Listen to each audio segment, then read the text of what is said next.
Magandang tanghali po. Oras na para sa maiinit na balita.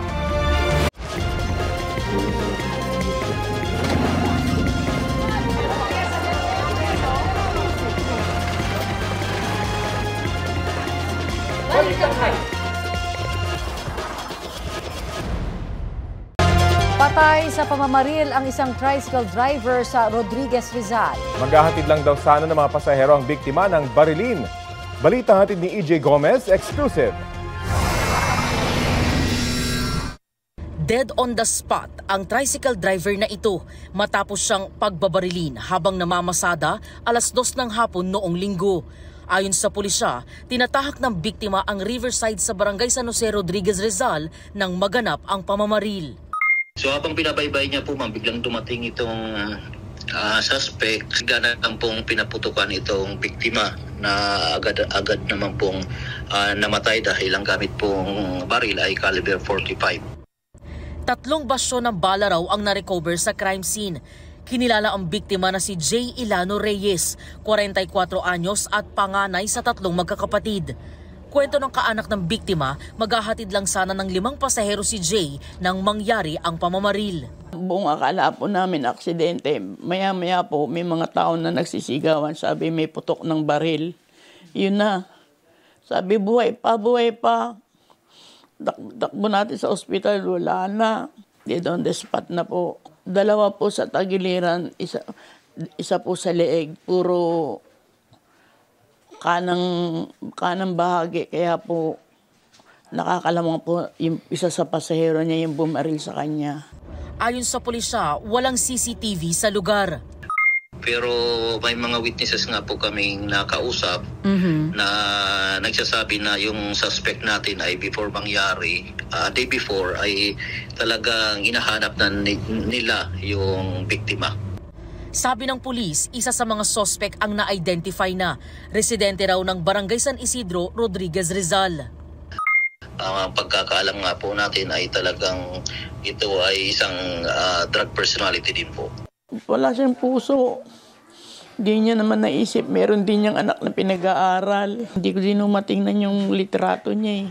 Hindi ko kayang makita, hindi ko kaya talaga. Naghihingi po kami ng justice. Inaalam pa ang motibo ng pamamaril. Patuloy rin ang manhunt operation sa identified suspect at iba pang sangkot sa krimen. EJ Gomez, nagbabalita para sa GMA Integrated News. Dumami muli ang ibinugang asupre ng Bulkang Canlaon sa nakalipas na 24 oras. Ayon sa PHIVOLCS, aabot sa mahigit 8,000 at 900 toneladang sulfur ang pinakawalan ng bulkan. Namamaga pa rin ang Canlaon at nakapagtala ito ng 10 volcanic earthquakes. Nananatili sa alert level 2 ang Bulkang Canlaon kaya bawal ang pagpasok sa permanent danger zone. Dahil sa pangangamoy ng asupre, suspendido muna ngayong araw ang face-to-face classes sa Ramon Torres Luisiana National High School sa Barangay Maaw sa Bago Negros Occidental. Ito ang GMA Regional TV News. Ito na ang maiinit na balita ng GMA Regional TV mula sa Luzon. Makakasama po natin si Chris Suniga. Chris? Salamat, Connie. Hulikam ang pananalisin ng isang lalaki sa isang van driver sa Dasmariñas, Cavite. Sa Legazpi, Albay naman nakuhanan ang pagsabog mula sa isang nasusunog na bahay. Ang mainit na balita hatid ni Claire Lacanilaw Dungka ng GMA Regional TV. Isus! Bukod sa malaking apoy, naalarma ng malakas na pagsabog mula sa nasusunog na bahay ang ilang taga Legazpi, Albay. Sa inisyal na investigasyon, tangke ng LPG ang sumabog. Walang taong nasugatan sa sunog pero nasawi ang alagang aso ng may-ari ng nasunog na bahay. Iniimbestigahan pa ang sanhi ng apoy. Sa kuha ng CCTV, kita ang pagsalpok ng isang van sa kasalubong na truck sa Barangay Bantayan, Mangaldan, Pangasinan. Malakas yung kalabog niya eh. Dito kami nakatira eh. Siyempre, malalaman namin kaagad. Paglabas namin, itong dump truck at saka yun, nandito yung yung service na yun. Isa lang naman yung laman ng driver lang. Nagkayupi-yupi ang harapang bahagi ng van. Dead on arrival sa ospital ang driver nito na nagtamo ng matinding sugat sa ulo at iba't ibang bahagi ng katawan. Sinusubukan pa ng GMA Regional TV na makuhanan ng pahayag ang kaanak ng biktima. Hulikam naman ang pananalisin ng isang lalaki sa naiwang cellphone ng isang van driver sa Dasmariñas, Cavite. Bago ang pagnanakaw, kita ang pagbaba ng biktima sa van na huminto sa kalsada. Maya-maya, doon na binuksan ng sospek ang pintuan ng sasakyan, tila may kinuha at saka umalis. Kalaunan, nadiskubre ng van driver na nawawala ang kanyang cellphone na nagkakahalaga ng mahigit 30,000 pesos. Patuloy ang investigasyon sa insidente. Claire Lacanilaw Dungka ng GMA Regional TV nagbabalita para sa GMA Integrated News. Natagpo ang patay ang isang babae sa loob ng inuupahan niyang bahay sa San Carlos Heights, Baguio City. Batay sa investigasyon, natagpuan ng kanyang kaibigan ang 18 taong gulang na biktima nang puntahan niya matapos hindi sumagot sa mga text at tawag. Doon niya natagpuan ang hubot-hubad na bangkay ng biktima na tubong Ifugao at nagtatrabaho sa isang bar sa lungsod. Nakitaan siya ng saksak sa leeg. Nawawala rin ang cellphone at iba pang gamit ng biktima. Sa ngayon, may na-identify na ang pulisya na person of interest na posibleng kakilala nito. Sinisikap ding kuhanin ng pahayag ang mga kaanak ng biktima. Kinakasa ng isang lalaking driver ang MMDA matapos makabangga ng motorsiklo sa Quezon City. Hinihinalang lasing ng lalaki na umaming galing sa isang inuman. Ang mainit na balita hatid ni EJ Gomez, exclusive. Nakaluhod na nakikipag-usap ang 19 anyos na driver ng kotseng ito nang abutan ng mga tauhan ng MMDA sa E. Rodriguez Senior Avenue sa Quezon City mag-aalas 6 kaninang umaga. Ayon sa MMDA, may nabangga ang driver na isang motorcycle rider habang naka-red light. Nasa 5 motorsiklo rin ang tumigil sa stoplight para kausapin ang driver dahil sila rin daw ay nilagpasan ng kotse. Nang may dumating na MMDA personnel, humarurot pa alis ang kotse at umabot sa 3 stoplight. Sa tulong ng ilang motorcycle rider ay tuluyang na-corner ang tumakas na driver. Ang isa pa nga ay Police QCPD na pauwi na mula sa kanyang shift. Inarang kita, sasagasama mo pa ako. Ang sabi ng mga kasabay niya, naka-stop na raw po. Yung naka-stop na motor, nabangga niya pa rin sa likuran. Kitang-kita ko yung pagkabangga niya sa motor kasi. Since ako yung nandun sa... Witness lang po kayo? Pulis ako. Ayun. Oo. Yung pagbangga po sa akin, tumama po yung likod ko dito sa upuan, tas yung ulo ko dun sa may... Dito po sa may hawakan, handle po ng motor ko. Tas tumawag po sa sobrang lakas ng impact, napagulong po ako. Nagtamo ng ilang galos sa braso ang rider na dinala sa ospital. Nabasag din ang salamin ng speedometer at natanggal ang plaka ng motorsiklo. Depensa ng driver. Magulo po sila, ma'am eh. Bigla po silang humihinto kapag nasa green light naman po. Nagmamadali ka ba? Opo. Ayon sa MMDA, lasing ang driver. Nakita pa sa loob ng kotse ang isang bote ng beer. Saan ka ba galing? Sa inuman po, ma'am.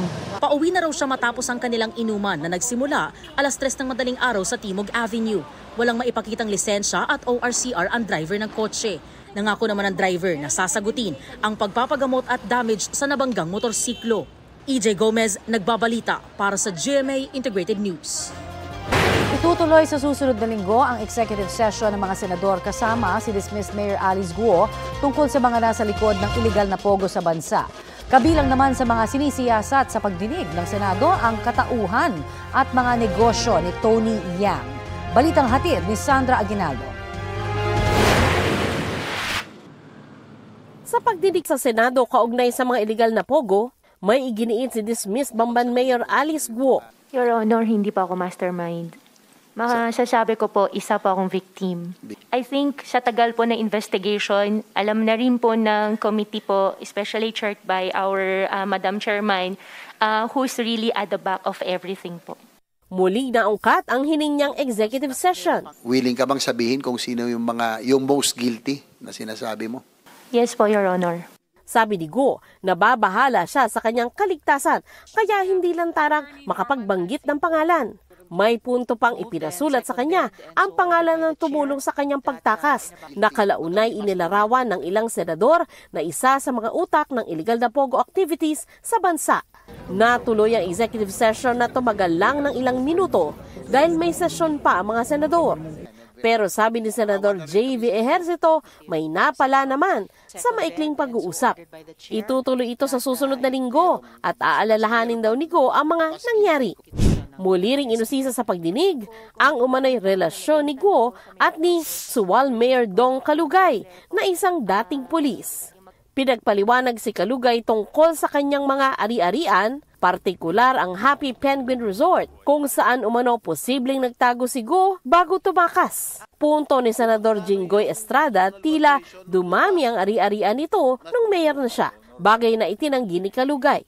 Itinanggi rin na alkalde na meron siyang mga bank account na may daan-daang milyong pisong laman. Kalaunan ay pumirma si Kalugay sa waiver para mabuksan ang kanyang mga bank account. Ipinakita naman ni Senadora Riza Ontiveros ang larawan kung saan magkakasama sina Kalugay at si dating PNP Chief Benjamin Acorda. Namasyal po kami dyan, Your Honor, dahil siya po ay dating Chief of Police po ng SWAL. Nasa larawan din ang kapatid ni Alice na si Wesley. Gusto rin po niyang makita po yung pinakamataas po na sa PNP po. Bakit niya gustong makita yung Chief PNP? Wala po, ganun lang po, Your Honor, sumama lang po. Wala po akong idea, ngayon ko lang po nakita yung picture. Sa isa pang larawan, kasama naman ni Acorda si Tony Yang, kapatid ni dating Presidential Economic Advisor Michael Yang na idinadawit ngayon sa Pogo. Hindi ibidado sa pagdinig si Acorda pero nang kuhanan ng pahayag, ang sagot lang niya ay mahal niya ang bansa at ang PNP. Ang ginawa lang umano niya ay dapat gawin ng isang Pilipino at bilang police officer. Sabi naman ni Tony Yang, we get to meet these officials, especially when we need some help for the safety of our community. Matagal na po ba kayo magkakilala ng dating Chief PNP? Kasi sa picture na ito, medyo mas lumang picture. Regional director pa siya. Yes, when he was still in Cagayan as the director, we know each other. Chinese national si Yang, pero napag-alamang meron din siyang Philippine birth certificate. Sa tulong ng translator, kinawento ni Yang na 1998 siya unang pumunta sa Pilipinas nang hikayatin ng lolong magnegosyo rito. Hindi umano siya marunong magtagalog o Ingles. Saan kayo pinanganak? I was born in China in Futian. How do you spell that? Futian, and that means in Fukien province. Place of birth, Misamis Oriental. You just told us pinanganak kayo sa Xinjiang, sa Fukien province. So, a lie on the birth certificate, isa pang patunay na irregular yung birth certificate nyo. My grandfather who helped me come up with this birth certificate, and I'm not sure, maybe he did this for the convenience of the business here. Yang Jansin ang pangalan niya sa Alien Certificate of Registration, pero Antonio Maestrado Lim ang pangalan sa driver's license, TIN at God permit. Sabi ni Yang may mga negosyo sa bigas, bakal at gulong. Right now, I don't have any related business with the Pogo. Right now, how about before? Before, I had transaction with the Pogo company for renting out a condo unit for them. The name that I had a transaction with is Chiu Shui. Tinanong sa kanya ni Senadora Riza Ontiveros ang Pogo service provider na Orun, kung saan nakalistang presidente si Yang. The reason why my name was in Orun is because during that time I rented out the place to them. Naosisa rin siya kaugnay sa Philippine Sanjad Steel. It's supposed to be a steel plant, pero mukhang may Pogo-like facilities din sa loob. May dorm-style facilities, may restricted area na bawal kaming mga Pilipino. Merong pang torturer, may tagapalo. Ilan po ba ang foreign nationals sa facility nyong ito ng Sanja?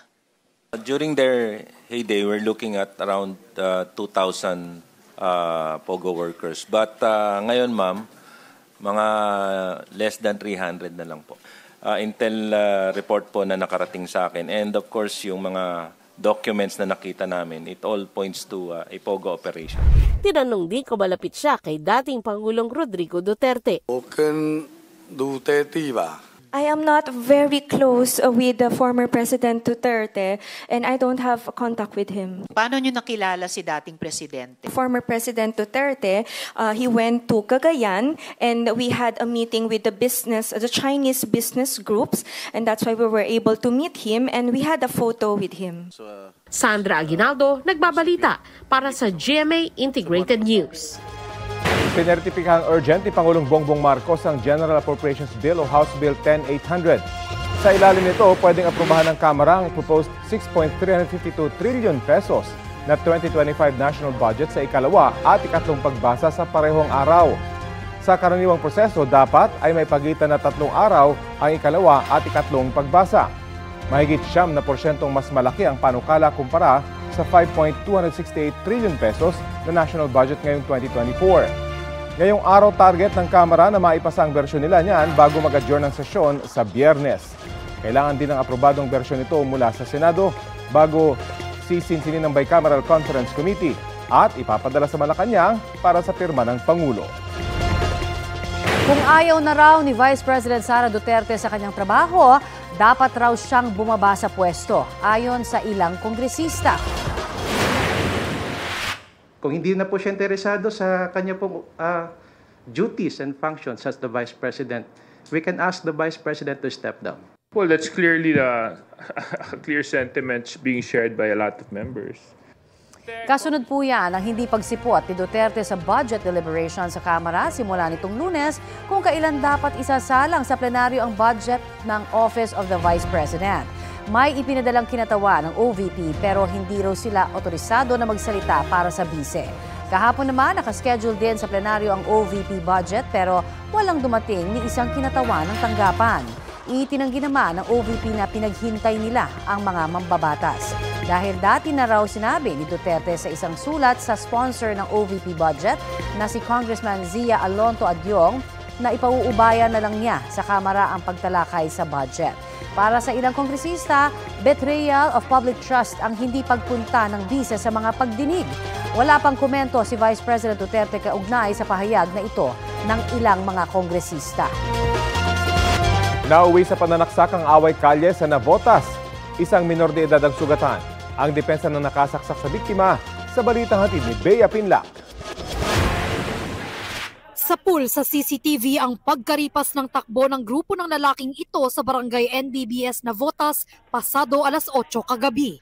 Ang tinatakbuhan umano nila, away kalyeng nagsimula sa suntukan at nauwi sa pananaksak. Yun po na ikwento ng naging witness natin, di umano away ng kabataan na yung isa pong minor is nagtamo po ng saksak sa kalawang parte ng kanyang tiyan at saka sa balikat. Sa ngayon po, yung suspect po natin is minor din po. Sugatan ang 16 na taong gulang na lalaki na kabilang daw sa grupong nagtakbuhan. Ang pakay umano nila roon, resbakan ang menor de edad na dati na nilang nakaalitan sa lugar ayon sa isang saksi. Nagsiselfon na po sa tapat ng bahay namin. Nang bigla po dumaan po yung mga kaibigan ko po, mga nagmamadali po sila. Kaya sinundan ko po sila, tapos yun nga po pala parang may re-rest ba, may nahanap po sila. Inabot po yung kaibigan ko ng saksak. Una raw natapat sa isang lamay ang sagupaan nila kaya inawat at tinaboy sila roon. Inawat niya lang po kasi malapit na po dun sa pinagbuburulan ng papa niya. Ayun lang po yung concern niya para itaboy po yung mga nag-aaway. Suntukan pa lang po nung inaawat ko. Tapos pagdating po sa malaki, doon po sila nagsaksakan. Agad namang itinakbo sa ospital ang nasaksak na lalaki. Depensa raw ng sumaksak sa kanya, self-defense ang nangyari. Base po doon sa nanaksak, pinagtanggol na papaluin daw po siya ng kahoy ng mga kaaway niya, kaya pinagtanggol niya lang daw yung sarili niya. Tinanong ko rin siya, saan mo nakuha yung kutsilyo? Inabot lang din daw sa kanya yung kutsilyo. Inaamin naman po ng bata na nanaksak na siya po yung sumaksak. Depensa lang daw po yun. Kayong ganyan, kami nang-aawat lang kami dahil may patay kami.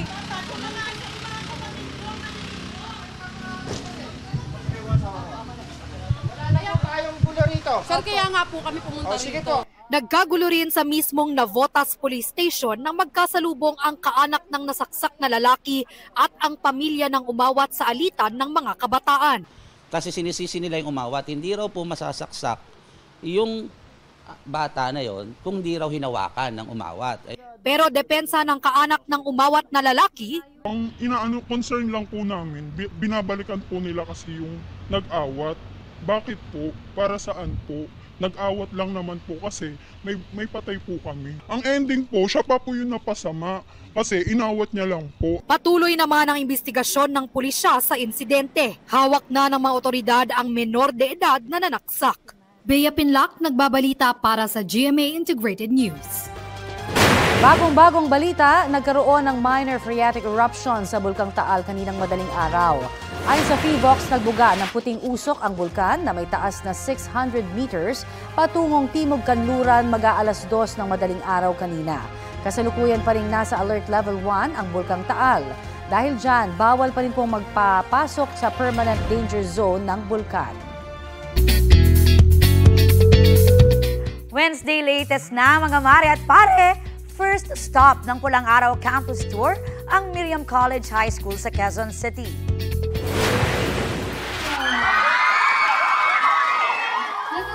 Pilian agad ang sumalubong kina David Licauco at Jay Ortega.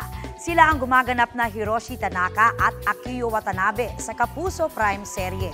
Bukod sa pakikipag-selfie with the students, rin ang mga aktor sa panel discussion. Kasama rin dyan sina Pulang Araw Director Dominic Zapata, Head Writer Suzette Doctolero at iba pang tao sa likod ng pinag-uusapang family drama series. Pinakamarami mula na magsimula ang monitoring ng Philippine Navy ang naitalang bilang ng mga Chinese vessel ngayon sa West Philippine Sea. Balita natin ni Chino Gaston. You are endangering the safety of our crew and passengers. Sang-ayon ng Philippine Navy, delikado ang ginawa ng helicopter ng China noong buntutan at dikitan nito ang eroplano ng BFAR na nagmamaritime patrol sa Bajo de Masinloc o Panatag Shoal. They are unsafe maneuvers. They are uncalled for, unprofessional. We leave it up to the BFAR to issue the appropriate official statement on that. But again, actions like this have no place in the aviation industry. Sa pinakabagong monitoring ng Philippine Navy, 12 Chinese ship ang namataan sa Bajo de Masinloc. Pero mas marami pa sa Ayungin Shoal kung saan sumadsad ang BRP Sierra Madre. 72 Chinese vessels ang nasa Ayungin Shoal sa kabuuan. Mula sa dating 7 Chinese militia vessels doon, umabot na ito sa 62. Yung mga kasundaluhan natin sa BRP Sierra Madre, mataas naman ang moral nila. Sanay na sila sa mga numbers sa paligid nila and they are happy to perform their mandate. Pero mas marami pa ang namataan sa Escoda Shoal kung saan napilitang umalis ang BRP Teresa Magbanwa. 16 na China Coast Guard at 55 Chinese militia vessels ang nagbabantay. Ang Chinese Navy warships naging 11 mula sa dating 4 lang. Sa kabuuan, mula September 17 hanggang 23, 251 Chinese vessels ang namataan sa iba't ibang bahagi ng West Philippine Sea. Pinakamarami mula nang magsimula ang monitoring ng Philippine Navy. Ito ang pinakamalaking increase. From 157, it went down a bit, then it went up to 251. For whatever reason, I don't want to speculate on that. We continue monitoring, we continue performing our mandate. Pero hindi raw ito nangangahulugang kontrolado na ng China ang Escoda Shoal. And we have to continue pushing back against this sapagkat ang international law ay nasa likod natin. The only thing necessary for evil to succeed is for good men to do nothing. The only thing necessary to legitimize the presence of the PLA in the West Philippine Sea is for the Philippine instrumentalities in the maritime domain to stop performing its mandate. Patuloy rin ang pagpapalakas sa militar ng Pilipinas. Dumating ang 2 fast attack interdiction craft mula Israel na kayang magpakawala ng missiles. Designed for high-speed operations, featuring advanced missile systems and sophisticated onboard technology, which enhances the Philippine Navy's capability to conduct rapid and effective maritime interdiction operations. The arrival of these vessels underscores the continued modernization of the Philippine Navy. Sa Quad Leaders meeting sa Amerika, kasama ang mga leader ng Japan, India at Australia, nabanggit ni US President Joe Biden ang issue sa South China Sea. China continues to behave aggressively, testing us all across the region. And it's true in the South China Sea, the East China Sea, South Asia, and the Taiwan Straits. Sagot dito ng Chinese Foreign Ministry, dapat itigil na ng Amerika ang paggamit umano nito sa ibang bansa para kontrahin ang China. Chino Gaston nagbabalita para sa GMA Integrated News. Maaraw po ang panahon sa malaking bahagi ng bansa ngayong Miyerkules. Pero ayon po sa Pag-asa, posible pa rin ang mga panandaliang ulan sa nadulot po ng easterlies o kaya mga local thunderstorm. Mataas ang tsansa ng ulan sa mga susunod na oras sa ilang panig ng Southern Luzon, Visayas at Mindanao. Base po yan sa rainfall forecast ng Metro Weather. Uulanin din ang ilang bahagi ng Metro Manila. Kung naka-5 bagyo tayo ngayong Setyembre, sa darating po na Oktubre, abay posibleng magkaroon tayo ng 2 o kaya'y 3 bagyo. Ayon sa Pag-asa, ang potensyal na bagyo sa susunod na buwan ay maaaring mag-landfall sa Northern Luzon, Bicol Region, Eastern Visayas o kaya'y Caraga Region. Posible ring lumihis ang bagyo pero dapat nating paghandaan ang ulang idudulot ng hahatake nitong habagat.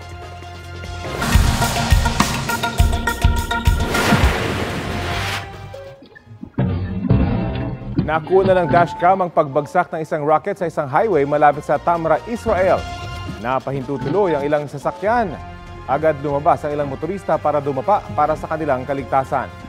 Ang insidenteng yan nangyari sa gitna ng dumalalang palitan ng atake ng Israel at ng grupong Hezbollah sa Lebanon. Ilang Hezbollah target na ang inatake ng Israeli forces sa Southern Lebanon. Pinangangambahan ngayon na tuloy ang sumiklab ang gyera sa pagitan ng Israel at grupong Hezbollah. Ito ang GMA Regional TV News. Oras na para sa maiinit na balita ng GMA Regional TV mula sa Visayas at Mindanao. Kasama si Cecil Kibod Castro. Cecil. Salamat, Rafi. Muling sumiklab ang bakbakan ng 2 umanong armadong grupo sa Malabang, Lanao del Sur.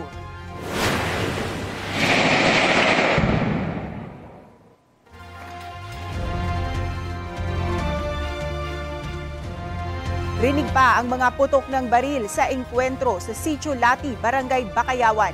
Ayon sa pulisya, sa nakalipas na 2 linggo, 2 na ang nasawi.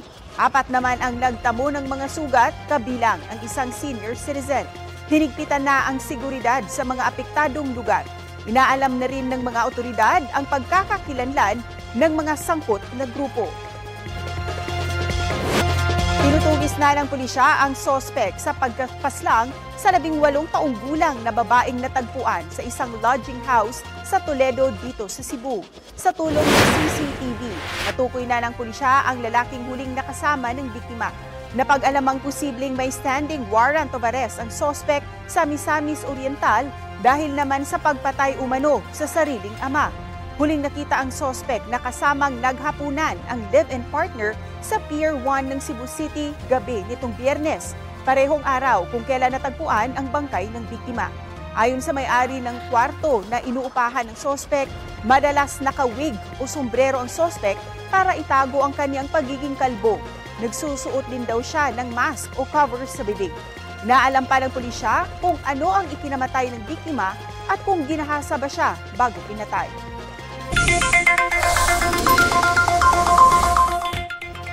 Bababa pa raw ang presyo ng bigas sa pagpasok ng bagong taon, sabi ng Department of Agriculture. Ayon kay Agriculture Secretary Francisco Q. Laurel Jr., nasa 5 hanggang 7 piso kada kilo ang tinataya niyang pagbaba sa presyo sa Enero. Dahil daw yan sa epekto ng pagbaba ng taripa ng imported na bigas mula 35% na naging 15%. Positibo rin si Pangulong Bongbong Marcos na bababa pa ito tulad ng nangyayari raw sa ilang bansa sa ASEAN. Batay sa pinakahuling price monitoring ng DA sa Metro Manila, nasa 47 pesos hanggang 55 pesos ang presyo ng kada kilo ng lokal na well-milled rice, habang 45 pesos hanggang 50 pesos ang regular milled. Sa imported na bigas naman, nasa 45 pesos hanggang 55 pesos ang well-milled at 42 pesos hanggang 48 pesos naman ang regular milled. Ito na ang mabibilis na balita. Arestado sa buy-bust operation sa Rodriguez Rizal ang isang mag-asawa at kanilang kapitbahay dahil umano sa pagtutulak ng droga. Nasabat sa kanila ang 5 pakete ng hinihinalang shabu na may street value na mahigit 100,000 piso. Na-recover din mula sa kanila ang isang 38 caliber na revolver at 3 bala. Itinanggi nilang 3 ang paratang. Mahaharap sila sa reklamong paglabag sa Comprehensive Dangerous Drugs Act. Sugatan ng 2 rider matapos ang karambola ng 3 motorsiklo sa Tandang Sora Avenue sa Quezon City kaninang umaga. Nagtamo ng mga sugat ang mga rider.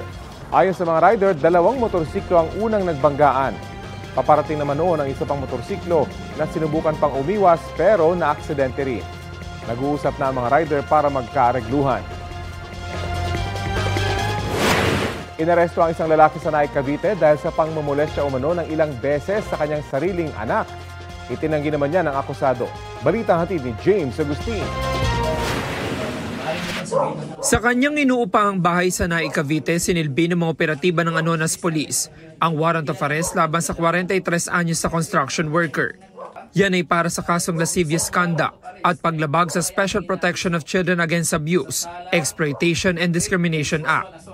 Ayon sa pulisya, nakatanggap sila ng impormasyon na sa Cavite nagtatagong akusado. Dinulog ito sa himpilan namin pulisya ng nanay ng biktima at agad nag-search kami doon sa i-warrant natin at positibo lumabas yung warrant itong suspect. Agad nagtungo yung ating warrant personnel, nagpunta sa Naik, Cavite. Sa imbestigasyon ng pulisya, ilang beses umanong minolestya ng akusado ang 13 anyos niyang anak na babae. Nangyari ang krimen sa Pangasinan noong Setyembre 2023. Itong biktima at saka yung younger brother niya, iniiwan ito ng kanyang ina. Bumabalik yung nanay every weekend na kasi itong nanay nagtatrabaho bilang babysitter. So yung mga pagkakataon na wala yung nanay, dito nagaganap yung pagmumolestya ng ama ng biktima. Sumapit nung Abril at nakapagsumbong na itong biktima sa kanyang sariling ina. Nakakulong na ang akusado sa Anonas Police Station. Wala pong katotohanan po yun. Alam mo na may warrant dapat sa'yo? Hindi ko po, dito na lang po nalaman sa Manila. Inihanda na ang mga dokumento para sa return of warrant. James Agustin, nagbabalita para sa GMA Integrated News. Kinwestiyon sa budget deliberation ng Kamara ang paghingi ng karagdagang 1.6 billion pesos ng Department of Transportation para sa Public Transport Modernization Program. Sabi ni Kabataan Party List Representative Raul Manuel, hindi naman ramdam sa kalsada ang sinasabing tagumpay ng DOTR sa programa. Hindi na nga raw sapat ang mga bumabiyaheng jeep tuwing rush hour, papaano pa raw kung tuluyan ng mawala ang mga traditional na jeep? Paliwanag ng DOTR, hindi pa naman sila nanghuhuli ng mga hindi moderno at hindi consolidated na jeep. Sa huli, hindi raw suportado ni Manuel ang karagdagang budget para sa PTMP. Napuna rin sa Kamara ang confidential at intelligence funds ng Office of the President ngayong taon. Sa tala ng Office of the President, mahigit 1 billion pesos pa lamang ang nagagamit sa 4.5 billion peso budget para dyan na ibinigay sa opisina ng Pangulo. Sabi ni ACT Teachers Party List Representative Franz Castro, sana inilaan na lamang ang pondo sa mga social services. Sa kabila niyan, naaprubahan na sa plenaryo ang 2025 budget ng Office of the President sa loob ng kalahating oras. Panalo ng Silver Trophy ang Philippine Dragon Boat Federation Elite Team sa Shanghai, China. Lumaban sila sa 12-man boat mixed division ng 13th Shanghai International Chinese Dragon Boat Invitational Tournament. Nakuha nila ang overall second place sa pinagsamang score ng second place finish nila sa 500-meter distance at third place finish sa 3,000 meters.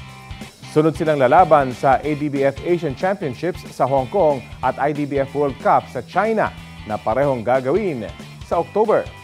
Good job sa inyo! Naglalakad ang lalaki na kaputing t-shirt sa gilid ng kalsada sa Barangay Cobo, Tabaco, Albay nitong August 28. Maya-maya, isang van ang tumabi sa kanya. Doon na naglabasan ang mga sakay nito at parasahang pinasok ang lalaki sa loob ng sasakyan. Kinilala ang dinukot na si Felix Salaveria Jr., 66 years old at isang cycling at eco-waste management advocate ayon sa kanyang pamilya. Nauna na raw na dinukot noong August 23 ang cycling buddy niya na si James Hasmines. Iniyak naman ng Police Regional Office na tututukan nila ang mga kaso ng pagdukot. Ito ang GMA Regional TV News.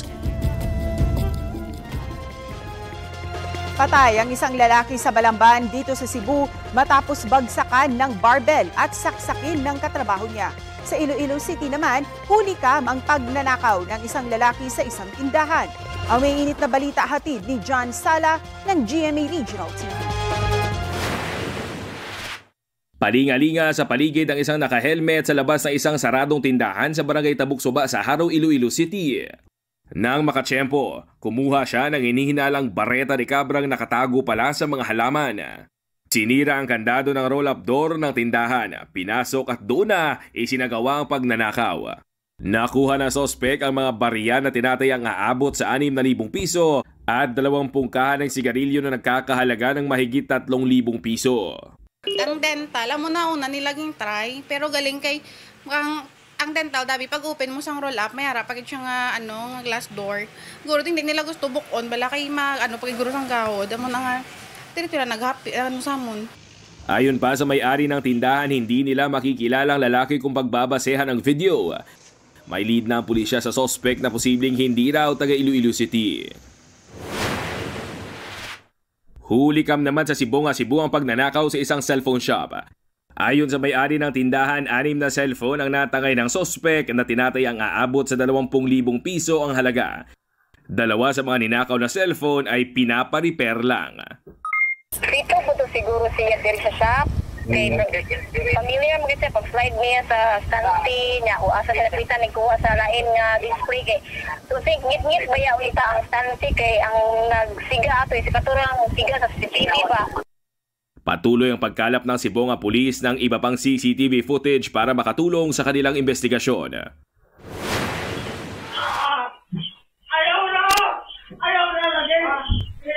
Sa kuha ng CCTV sa staff house ng isang poultry farm sa Balamban, Cebu, dinig ang hiyak at pagmamakaawa ng isang lalaki na itigil na ang pananakit sa kanya ng isa umanong kasamahan niya sa trabaho. Ang sospek, kumuha ng improvised barbell at dinala ito sa loob ng isang kwarto.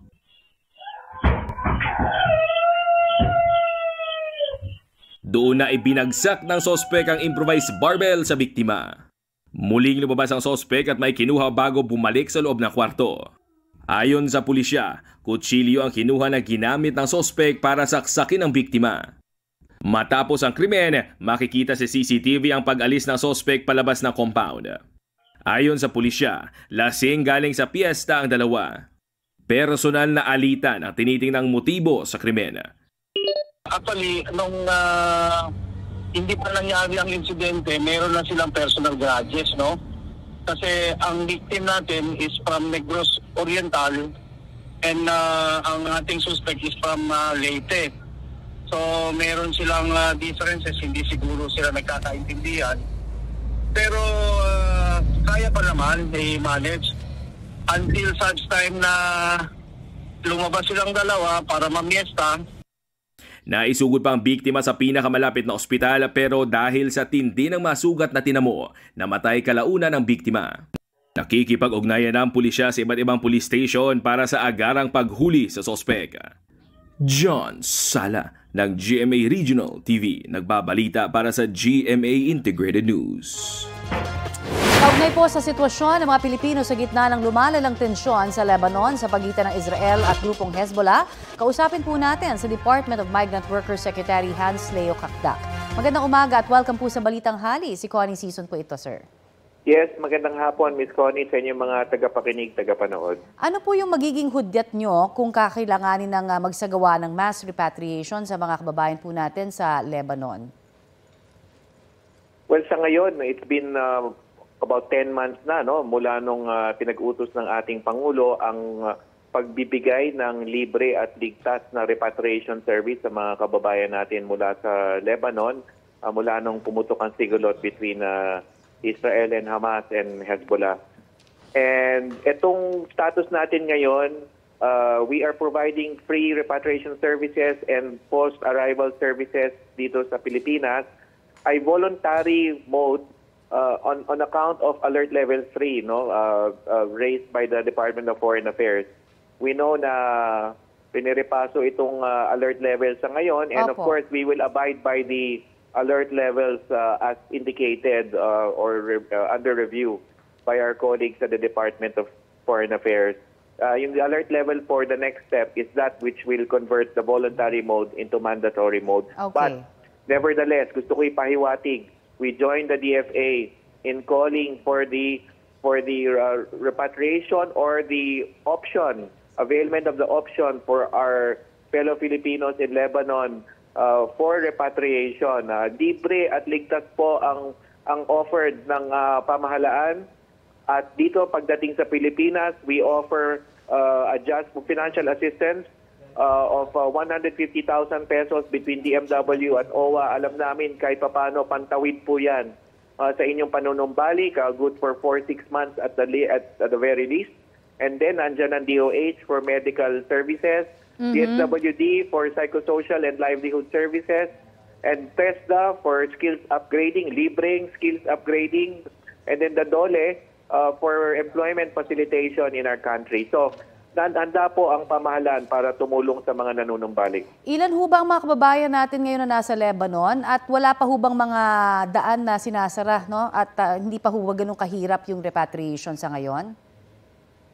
Well, we are in close communication with the Department of Foreign Affairs, our embassy in Beirut, and of course, we have a labor attaché, a migrant workers office in Beirut. We know for sure na doon mismo sa border towns na kung saan nagpapalitan ng putukan between Hezbollah and the Israeli Defense Forces, ay wala ng Pilipino doon. However, merong mga southern cities with around less than 100 Filipinos. Alam natin na yung mga ilang Pilipino ay lumikas na upward to central Lebanon, sa Beirut area in particular. Nakahanda po ang embahada at ang Migrant Workers Office, DMW OWA, with our shelters. We have been receiving at least around the number of Filipinos, at least 2 to 3 families so far have sought shelter already. And patuloy ang ating pag-offer at pagbibigay ng evacuation services as well as shelter services until sila makauwi ng ligtas sa ating mahal na bayan. Marami pong salamat sa inyong oras na binigay sa Balitang Hali, DMW Secretary Hans Leo Kakdak. Maraming salamat po. Bilang mag-atuwang sa pagprotekta sa kapakanan ng mga bata, nagsagawa ng Child Protection and Safeguarding Orientation ang Save the Children Philippines at GMA Network. Sa online seminar kahapon, isa sa mga tinalakay ang iba't ibang karapatan ng mga bata, pati na ang mga pang-aabuso na dinaranas o posibleng maranasan ng mga bata at kung paano sila poprotektahan mula rito. Kabilang sa mga dumalo sa online seminar, si GMA Senior Vice President Annette Gozon Valdez. Binigyang diin ang mahalagang papel ng media gaya ng GMA sa pagprotekta at pagrespeto sa karapatan ng mga bata.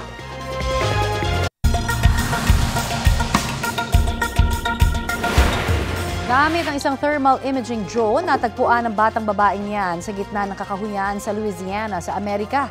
Natuntun doon ang 10 taong gulang na babae isang araw matapos siyang maiulat na nawawala. Ayon sa mga otoridad, nag-sleepwalk ang bata papunta sa kakahuyan na halos 2.5 kilometro ang layo sa kanilang bahay. Ito ang GMA Regional TV News.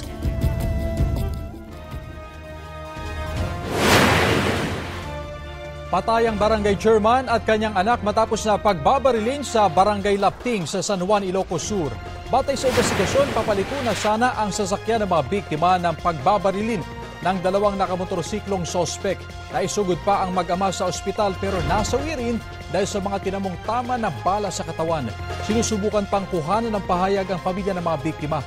Patuloy naman ang pagtugis sa mga sospek. Definitely in her new era, si Sparkle Beauty Queen Michelle D. Trending ang pagdalo ni Michelle sa isang Paris Fashion Week show with her blonde bob cut. Angat palalo ang morena beauty ni MMD, suot ang lilac dress. Tinernuhan niya yan ng black handbag at sunglasses. Promise ni Michelle more to come sa kanyang pag-aura sa Paris.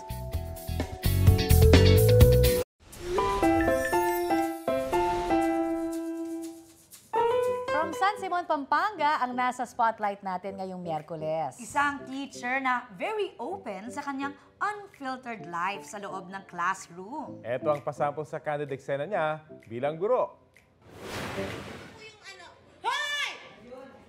Pinoy ako! Ayun.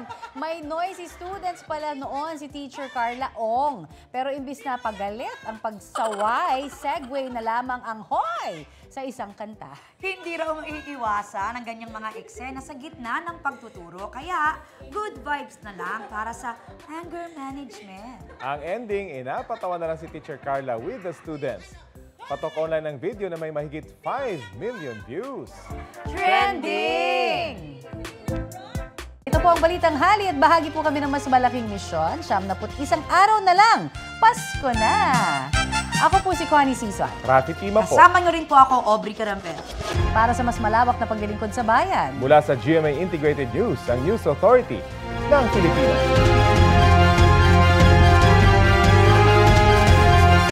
Kapuso, para sa mga maiinit na balita, mag-subscribe sa GMA Integrated News sa YouTube.